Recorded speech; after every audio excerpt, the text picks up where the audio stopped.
Okay, Sally? All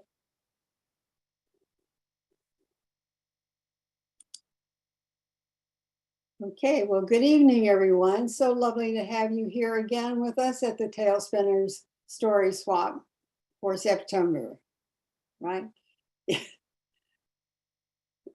It's been a week full of storytelling, and I went to a storytelling event in a beautiful park this afternoon, and here we are again. And I guess we need to keep telling our stories day after day, and I'm so glad to be here and can't wait to hear your stories. So I think we shall begin, and I will turn it over to our wonderful co-hostess, Liz Nichols, who will introduce the storytellers for this evening. Hi, everybody. Good to see everybody. All right. We are going to start our storytelling evening by going all the way to India. We have we are really lucky tonight. We have two wonderful storytellers from India with us tonight. And sandwiched in between them because I know it's a hard time for them to be here. They like to go on pretty early, but we'll sandwich our featured teller, Dana Sherry, in between them. So without further ado, I want to introduce Ramya Srinidhi to tell us a story. Welcome, Ramya. It's so good to have you back with us. Thank you so much, Liz. And I'm so happy to be here. And good evening to the wonderful audience. And good morning to my other co-storyteller from India. The story that I have for you this evening is about a young girl. Her name was Gurugu Himapriya. Himapriya meaning a girl who loved the snow. But before I tell you the story of this little girl, it's important for you to know where my story unfolds. Jammu and Kashmir, one of the most beautiful places in India, and it's the northernmost part of my country. Well, India is personified as a woman, as a mother. And if that were to be the case, Jammu and Kashmir is more like the forehead of this beautiful woman. In 1947, India got her freedom from the British rule. Well, we did not know that it was not over yet. We had many of our own battles to be fought and won. When India got the freedom, it was also decided that India will be divided into two countries in the name of religion as India and Pakistan. Well, imaginary lines were drawn, and almost as if a piece of forehead was ripped apart from this mother. India was divided into two countries, and just overnight, Jammu and Kashmir had lines in between them with places with same names on both sides of the country. Well, this is called the line of control, and there is always tension in this line of control. There has been infiltrations, militant activity trying to enter the country and trying to grab more land, more power. The Indian army is always on high alert on these lines. Well, it is somewhere here, far from the line of control, is where my story unravels. It was a quiet Saturday evening, 8th of February 2018, in the base camp, Sujuan Army Base Camp of a residential block in Jammu. Himapriya, all of 8 years, with her two younger sisters and her mother, were quietly preparing for dinner. Mother had told them that if they finished their homework and their dinner in time, she would take them on Sunday for some shopping. Himapriya's father was a soldier who was posted at the border, and he was not expected to return home for another 6 months. Well, all was well. The two young sisters were sitting down doing their homework. Himapriya was helping her mother with the cooking. Just then, there was a knock on the door. Mother looked at her two daughters. They were not expecting anybody at that time. The knock got louder. Mother signaled the girls to continue doing what they were doing. She just quietly went and looked in that keyhole. What she saw there was something most of us would probably have read in books or seen in movies. There were two masked men holding AK-47 rifles standing outside that door. Darwaza kholo! The girls were so scared. The young girl started crying. Shh, said the mother. We know you're inside and open the door. They said. Well, suddenly there was a grenade which blasted just outside Himapriya's house and the entire wall came crumbling down. Himapriya's mother was severely bruised and the two militants now entered the house. They pointed the gun to these three girls and the mother and they rounded them in a corner, asking them to keep quiet. Well, Himapriya saw her mother who was bleeding and her two sisters who was shaking in fear. At that point, this young girl looked straight into the eyes of this terrorist and said, Uncle, can you let mother go? She needs medical treatment. We can stay here. Probably that terrorist must have been surprised to see this young girl so bravely talking to this man. He just signaled her to be quiet. But Himapriya continued to talk to these militants for the next couple of minutes, asking them, would you want to eat something? Mother has made rice and curry. I can get some. How many of you are there, uncle? Can you please let mother go?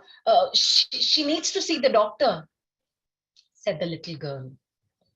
For the next couple of minutes, she was trying to make a conversation. She was attentively listening to the two militants talking with each other. There was some retaliation. There were some gunshots outside, and she had gathered a lot of information about their whereabouts and how many people were there. Well, suddenly there were more gunshots, and this terrorist was holding a gun to these women, went outside to retaliate. Himapriya quickly sprinted from the back door. She ran, she took the fastest route to the base camp, the army base camp, and alerted the Indian soldiers. She not only alerted them, she gave them a lot of information that she had heard from their conversations about the group, about the number of people, about where they had placed themselves. And the Indian army wasted no time to surround the place, and the four militants who had infiltrated were captured. Himapriya's mother quickly got the medical attention she needed, and she was okay. Himapriya was sitting with her two sisters through that night. And soon her father was informed and he came back and joined the girls. Well, this courage and bravery of this little girl saved her mother. The Indian government recognized her bravery and she got the National Bravery Award in 2018. Well, this little girl was able to save her mother. Sometimes I wonder how many Himapriyas do we need to save Mother India from that severe wound that is still so fresh for her when her land, when her children were divided into two in the name of religion, and still there is so much bloodshed. Like I said, Jammu is one of the most scenic places with snow-capped mountains, with beautiful trees and rivers. And I can also say that it's one of the most dangerous places to live, with violence and bloodshed lurking at every corner of every lane. We are hoping that there will be peace and joy in this beautiful place where all of us can enjoy the beauty of this country, celebrating the courage, the kindness, and bravery of young girls like Himapriya. Thank you so much for listening to my story. My story is, of course, based on a lot of interviews and articles which were later published talking to Himapriya and her mother.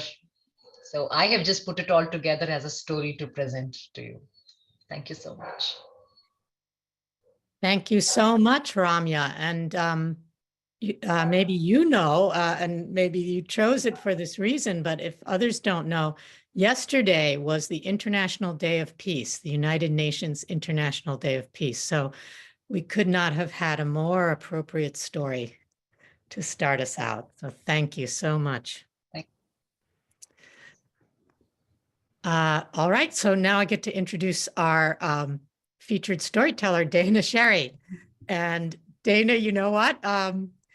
I don't have your whole biography thing that you sent and that we sent out to everyone. I just, I think most of us here know Dana. She's been so important and involved in our storytelling community here in the Bay Area, especially at Silk Road House, with the Caravan of Stories, which many of us have participated in and which she kept alive for quite a few years. And actually, Dana, I first met you at a Halloween storytelling, right?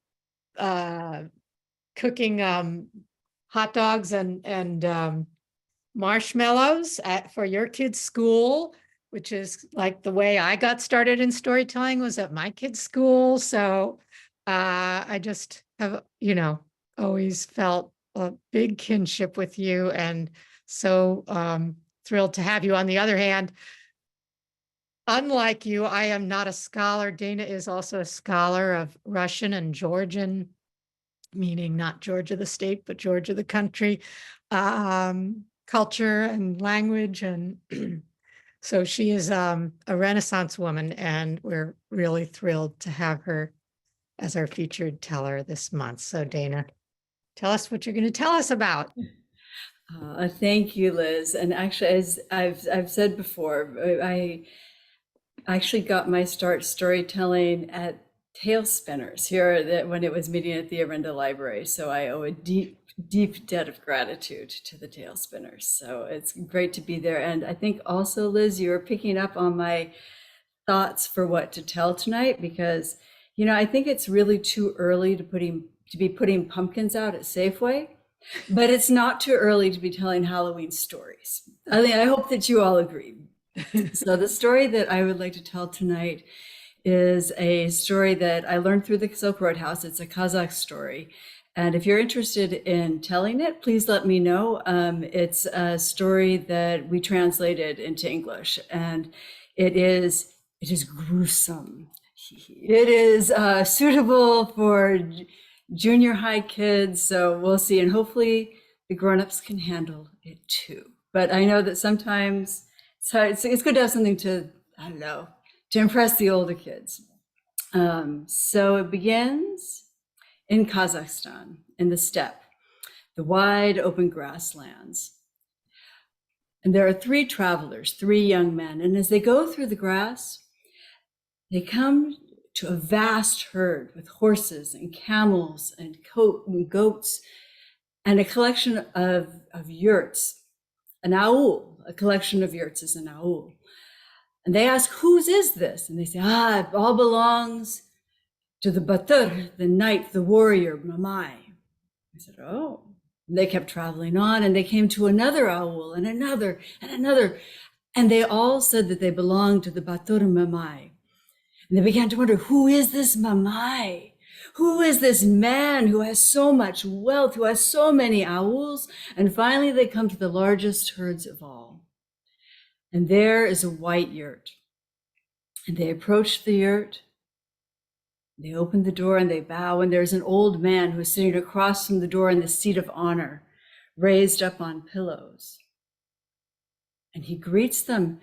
And they say, who does this belong to? We have been traveling and we've seen so many owls and they all belong to the Batur Mamai. And he says, I am the Batur Mamai. You have seen all the owls that belong to my sons.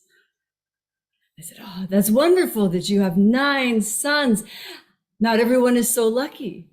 He says, yes, I am fortunate to have 9 sons. But I would be even more fortunate if my sons were all daughters, for my daughter is more brave than all of them. And the Jigits, the young men, sensed that there was a story here. And indeed, they were right, because Mamai began to tell why it was that he was so proud of his daughter. He said, many years ago, when I was a young man, a fire burned in my heart because my father and my grandfather had gone to the island Usharal. They had gone and they had never returned. They had vanished without a trace. And always I thought of what had happened to them and how it was my duty to go and find them or avenge them. And so one day I set out.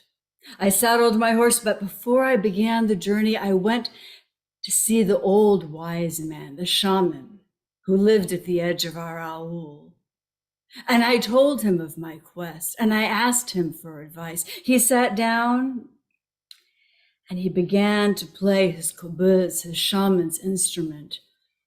And he played, and he played, and he played. And then he stopped, and he looked at me. And he said, you must not go. You will find nothing but your own death on Usharal Island. But I was young and foolish, and I ignored him. I rode, and finally I came to the island, and the woods were dense and thick and filled with life, with animal and bird life. But I saw no human beings. And I waited, I hunted. Time passed, winter drew near. And there was no sign that my father and grandfather had ever been there. And finally I realized I had failed. I made my camp, I set a fire, I placed a pot over it to cook meat for my journey home. My heart was heavy. And suddenly my horse began to whinny note, to scream, and the wind came up, and a shape stepped out of the woods. It was a woman, and she wore a long robe with her hands tucked inside her sleeves. And she was taller than any human being should be.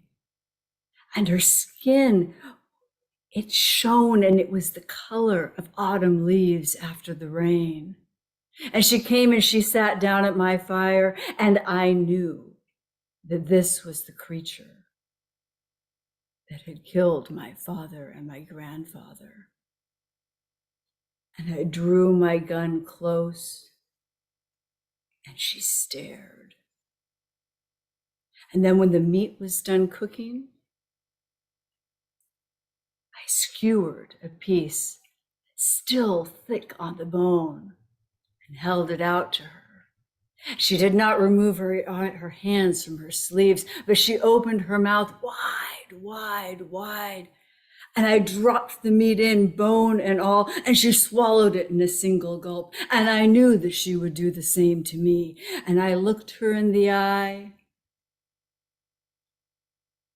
She must have gotten tired. She turned and she vanished as she had come. I laid out my sleeping roll, and I cut the branches from the trees, and I wove them into a human shape, slid them into my clothes, and laid the figure down on the roll.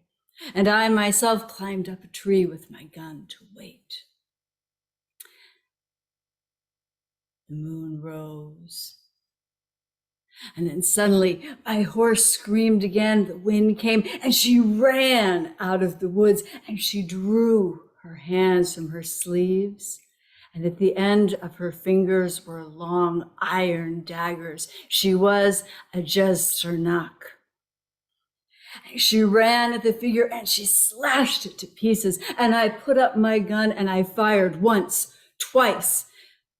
And she wailed and she turned and ran back into the woods, but she left a trail of blood behind her. And I followed until I came to a rough hut, and I stepped inside, and there she lay on the floor. But on the wall behind her, there was an axe, a white axe. And there was something about it. I reached out my hand, I took it. And I thought I should bring back something to show that old shaman that he was wrong. And so with that axe, I cut off her hands. And I brought them back. And in the morning, I loaded up my horse and I returned home. And I stopped at the shaman's home. And I told him that he was wrong, that I had found the Jezternak, I had killed the Jezternak, and I cast her hands down before him so that he might see the truth of my words. And I said, that is not all. I took her axe as well, the white axe. And the shaman said, you should not have gone. There is never only one Jezternak. You have killed one, but her mate will find you. He will never cease searching until he has his vengeance, and you have taken his axe. The axe will draw him to you. And you must not cast it away, because that axe, the only way that he can be killed is if his head is cut off with his own axe. And so from this night forth, you must stand watch. Sleep will be a stranger to you. You must watch and wait for him to come, because when he does, he will kill all in his path until he finds you. I went back to my yurt, to my family, to my wife, my children. And night after night, I sat watching, waiting, trembling, knowing what was coming for us. But around this life went on, my daughter, my beloved firstborn, she had come to marriageable age, and she was a beautiful girl, and there were many suitors, but finally there was one who won her heart. And I gave her her herd as her bride gift. I gave her a fast horse, and I came to her the night before the wedding to ask her what it was she wished to take from her childhood home to bring to her husband's yurt.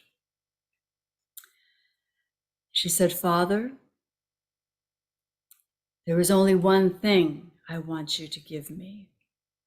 I want you to give me the white axe. I said, it cannot be, it cannot be. You do not know. The Jezternak is coming. She said, Father, give me the axe, or I am no longer your child. And what could I do? I gave it to her.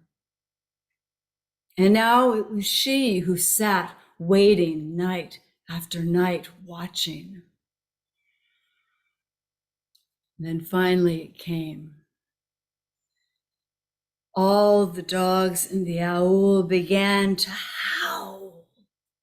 And I looked out, and there was a shape moving in the moonlight. It was tall, taller than a human should be, wearing a robe, and his hands were exposed, and the light glinted on the iron daggers of his nails. And he came to the first yurt and went in. And when he came out, the daggers dripped red with blood. And then he entered the next yurt, and then he came to my daughter's yurt. He reached out that hand and he pushed the door open. But she was waiting with the axe raised, and as he stepped in, she let it fall and cut off his head. And she came to me, and she gave me back the axe. And she said, "Father, it is done."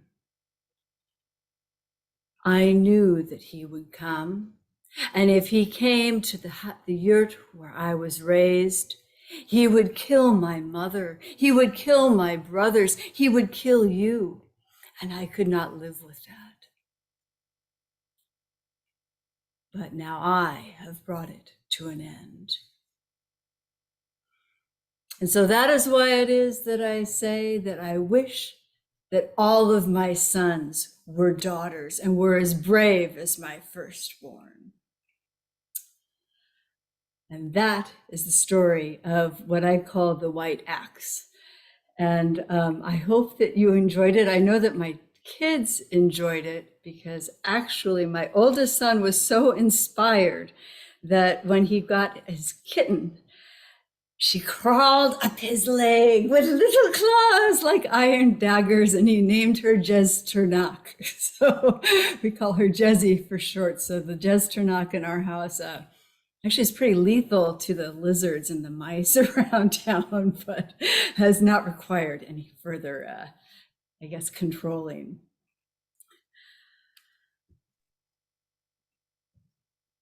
Wow, wow. Woo!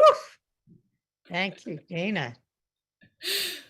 Can I just ask you for a minute, I think a lot of us really love that very strong female figure in that story. Did you have to search through many, many Kazakh stories to find such, or is this quite common? Or tell us just a little bit about that. Yeah, no, this is actually there aren't as, there are some stories with strong female characters, but there are not so many. And this one of the things that I liked about this one is there are a lot of Jesternak stories. It's a really important Kazakh monster.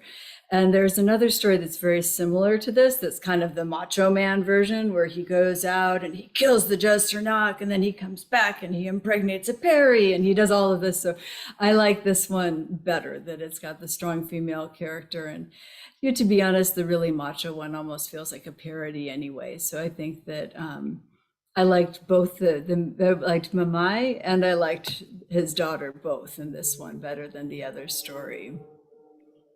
The other version of the story, I should say. Well, you really embodied them and that energy, and we all maybe feel a little stronger after hearing that story. Thank you so much. All right. Well, we got so many more wonderful stories to come. So next, let's bring out Renu Narayan, who has been coming faithfully pretty much every month, really, practically, for all during the pandemic, it feels like. And we're so glad every time to hear your stories. So tell us another.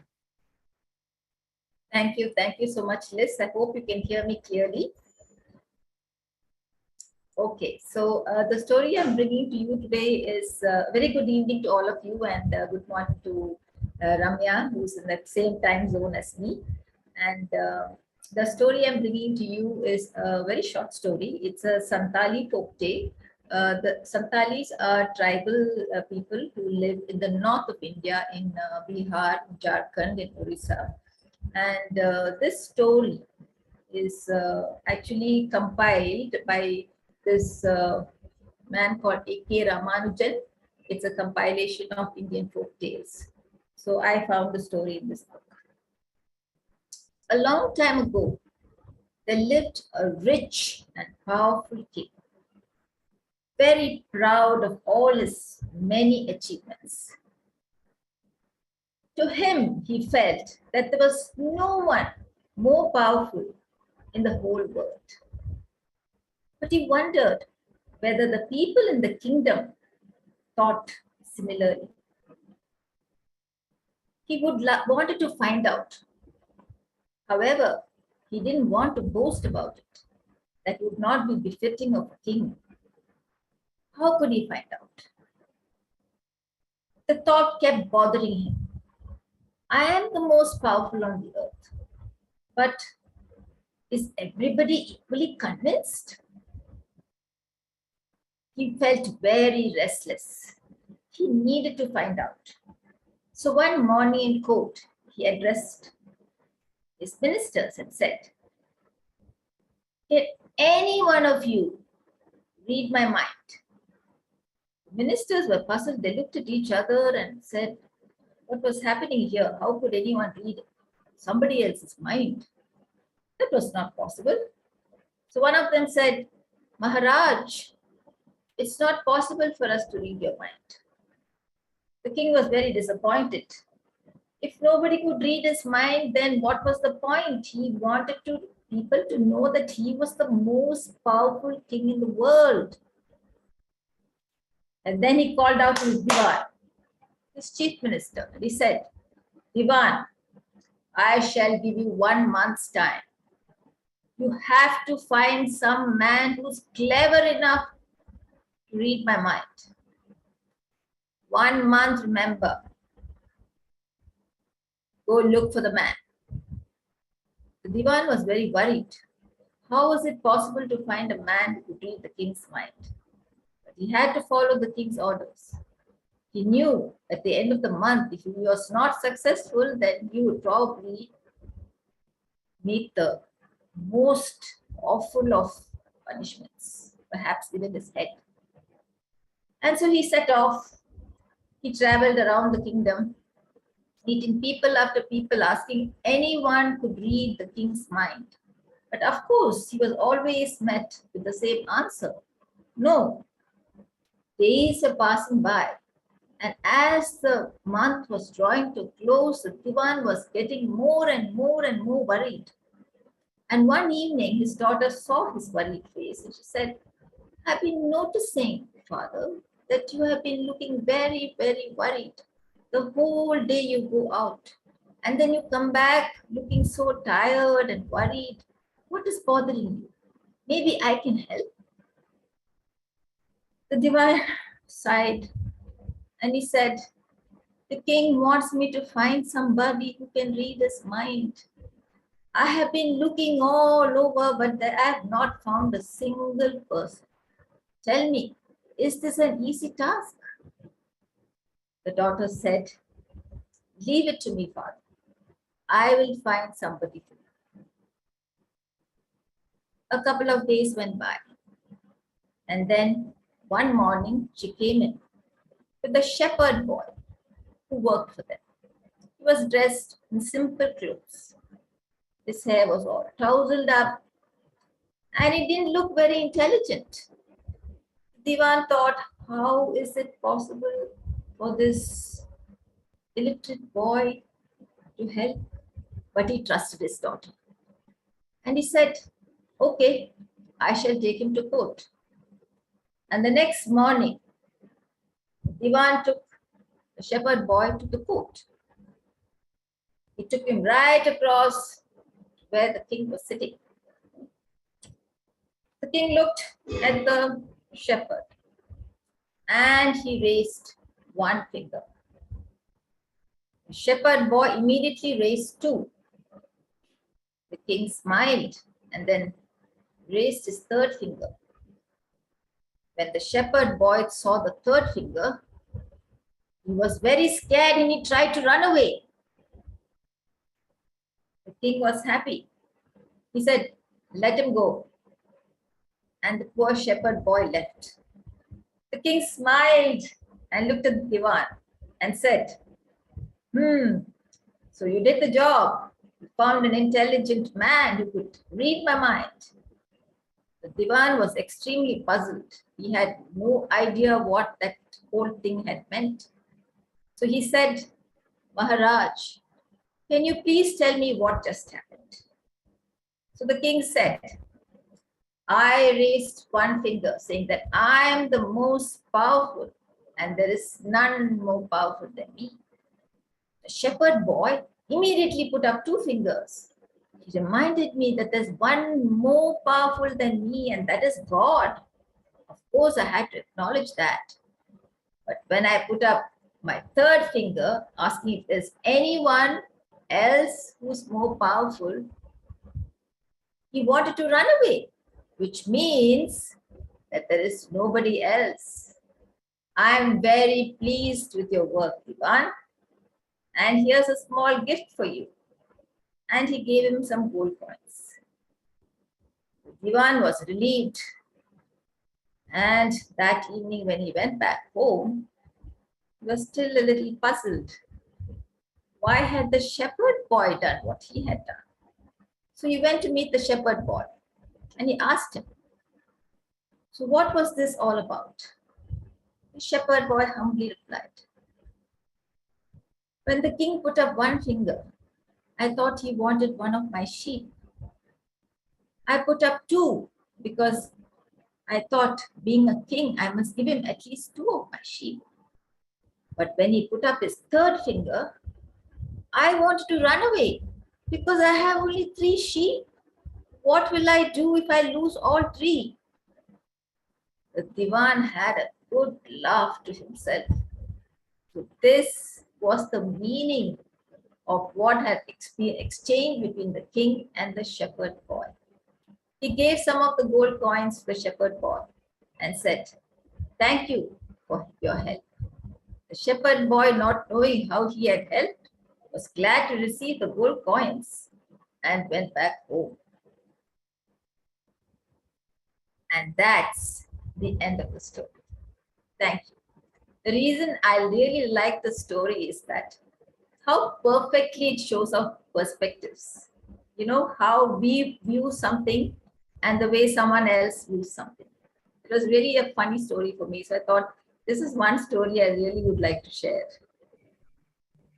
Thank you so much, Renu. It's a wonderful story. And another thing I love about that story, the first version of that kind of story, of that kind of conversation in gestures that I ever heard was from Sid Lieberman, who has passed away, unfortunately, but wonderful Jewish storyteller from Chicago. So there's a Jewish version, and I've read Japanese versions of this. So there's something universal about this idea.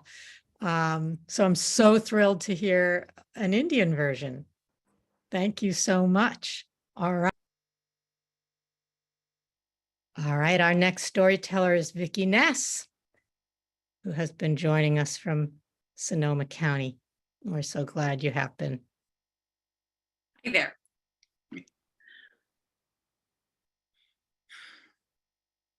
The 40-foot woman parted the curtain and danced and slithered and shook. She had black hair that waved around her like a dark sea, and her eyes were glowing embers of lust. And she wore brilliantly shimmering jewels and not much else. And out of the curtain she flew toward her love, the sheik, he in the white desert robes, who tossed off his robes, his lantern jaw set, his pencil-thin mustache, and his eyes lit up with lust as well. And they took each other's hand, and they started to leave the tent to go out into the ocean of stars in a desert night. But wait, there were evil guys in the dark shadows. And they had silver badgers in their mouths that shone like liquid light. and their faces were contorted with terrible thoughts, and their eyes were filled with contempt and cruelty. And they crept closer and closer to the lovers, shrouded in darkness and terrible thoughts. And in 1954, in New Jersey, on a hot August night, everybody in the drive-in theater sat in their cars and stared straight ahead. What was going to happen? The evil guys crept closer and closer and closer. And then suddenly the screen went white and bright, and the movie stopped all of a sudden. And over the PA system, the manager said, well, we're having a little technical difficulties. It'll be just a minute. But a minute turned into minutes. And after a while, the daddies got out of the cars and stretched and slapped at mosquitoes, and the kids got out and ran around the cars, and the mamas took the little ones into the bathroom, and the lovers got out of opposite sides of their cars and stood looking as innocent as they could around at everybody, bathed in the white light. Finally, the man came over the PA system and said, "I can't fix it, but if you, on your way out, if you pick up a voucher, you can come back next Saturday and see the movie for free, and you get a box of popcorn for free." And suddenly the screen went dark and everybody was bathed in the black night. And then headlights flipped on and kids came running back to their cars, and cars started up, and they followed each other out of the out of the drive-in theater. And they were very upset because they had wanted to see a really good drama, and there wasn't a good drama, and they'd have to wait till next week. That was Saturday night. Well, Sunday, the Cornerstone United Methodist Church had its third annual picnic and prayer potluck. And for the third year in a row, Doc Campbell's macaroni salad failed to poison anybody. On Monday, let's see, the Warden kids found a terrible beat up old dog and brought it home. And by Monday night, that dog had a collar, had a dinner, and had a name, Sissy. Tuesday, Mr. Maxwell met Mrs. Green for lunch at the Motel 6 on Highway 42 again.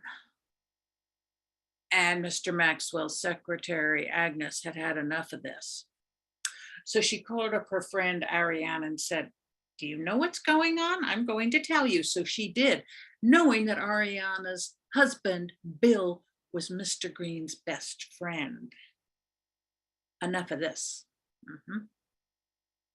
Let's see, Wednesday night, Ferdy Baruch came home from school late afternoon and discovered somebody had stolen his brand new bicycle. It was on his porch, and somebody stole it, and Ferdy was kind of slow, and everybody looked out for him. But where was his bicycle? And just about an hour later, they found it behind an old store. It was kind of dusty and beat up, but with a little detergent. And his mother promised to get him those streamer things that hang down off of the handlebars, and Ferdy was good again. And Thursday, Linda Thompson finally got the letter from the state saying, oh yes, the state spelling bee will definitely be in Atlantic City this year on October 8th. And of course, Linda was going once again. She was good. And that notice got tacked up over her bed, and the whole family applauded. And Friday, Mrs. Warden in the afternoon finally got a call from her doctor. And the doctor said that that bump on her breast wasn't cancer. It was just a cyst. She's fine. She's fine. Mrs. Warden thanked him profusely and hung up the phone and cried and cried and cried until Mr. Warden came home and gathered her up in his arms and said, "We're going out to a really nice dinner tonight, French dinner." And Mrs. Warden had more than one glass of wine. Saturday came and the daddies mowed the lawns and the mamas perfected their Jello salad molded things here. And the kids screeched and ran through all the sprinkler systems on the lawns, and the mamas took the dry laundry off of the lines and put them in the baskets. And the daddies manhandled sandwich meat, hamburgers, and put them on the grill there. But Saturday night, they all returned to the drive-in theater like bees to a hive.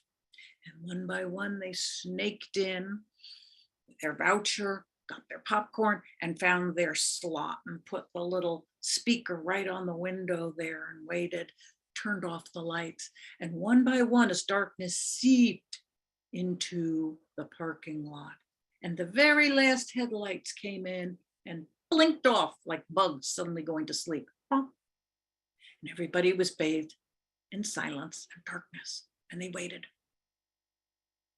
Suddenly, here she came, the 40-foot woman out from behind the curtain. Ooh, she was sexy. Her hair was flying this way and that. And she had spangly things all over her and shimmering jewels and the light of lust in her eyes. And she came toward the sheik, and he was waiting for her. And he had the pencil mustache and the lantern jaw. And together they went out into the desert night. But wait, there they are. It's those evil guys. There they are with their daggers in their mouths and their evil plans and their horrible thoughts and their cruelty in their eyes.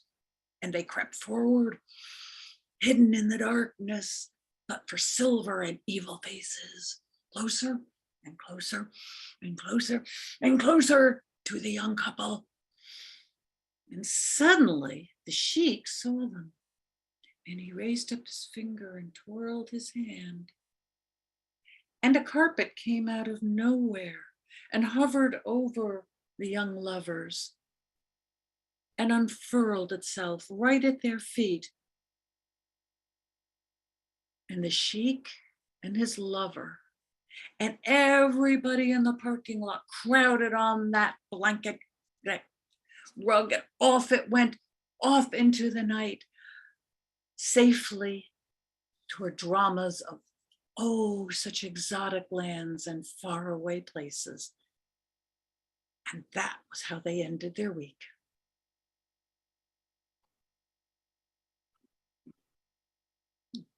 Thank you, Vicky.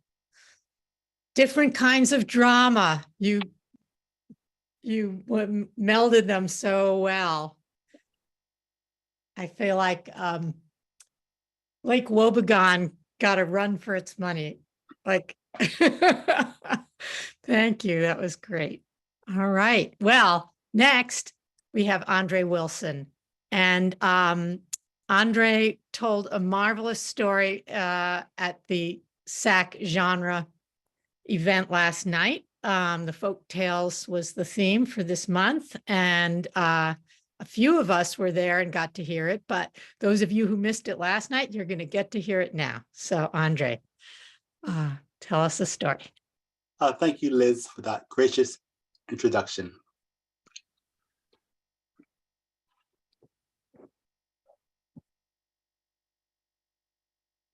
Long ago in West Africa, the winter harmattan season lingered into spring. Cold, dry, and dusty trade winds swept down from the Sahara Desert through West Africa and into the Gulf of Guinea. Wherever people met, they talked about the cold and the deaths. One farmer said, "I do not recall a winter season as cold as this one."